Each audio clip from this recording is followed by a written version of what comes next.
Good morning. God's blessings to you on this relatively chilly Friday morning. So good to see you as we continue our Lenten journey with our series, Miracles of Lent.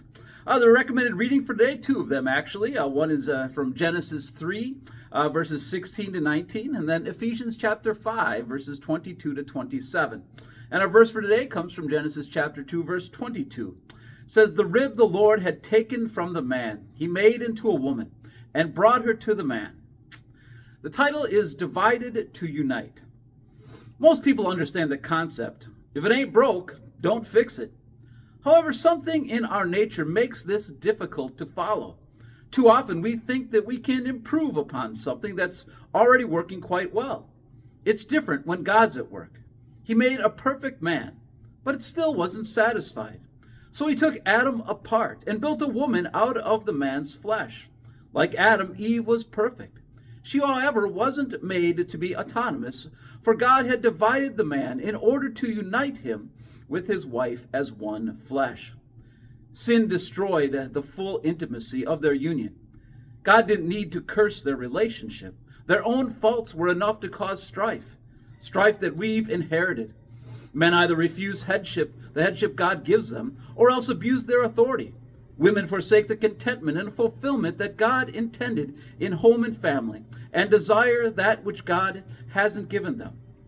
This division between men and women is as old as our division from our Maker. And like our relationship with God, nothing we can do can truly bridge the chasm between the sexes. Of course, that doesn't mean that nothing can be done. Truly, it already has been done.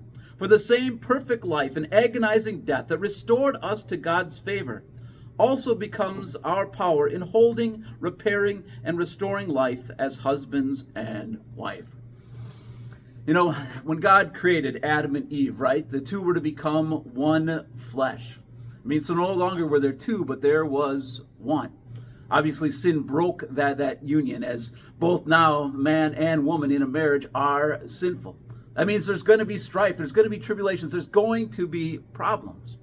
But thankfully, God gave us the solution for that as well.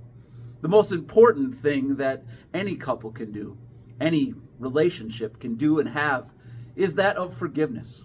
We need to practice forgiveness, and it takes practice because our sinful nature doesn't want to do it. But when we look at it in light of what we have been forgiven and the price Christ paid for us on the cross so that we could be forgiven, we really have no choice but to forgive one another. And granted, we can only do that by the grace of God and with his help. But he is there to do exactly that, to heal those broken relationships, both between us and him and each other. Well, I pray that you have a very blessed day and that you give that forgiveness freely. God bless you.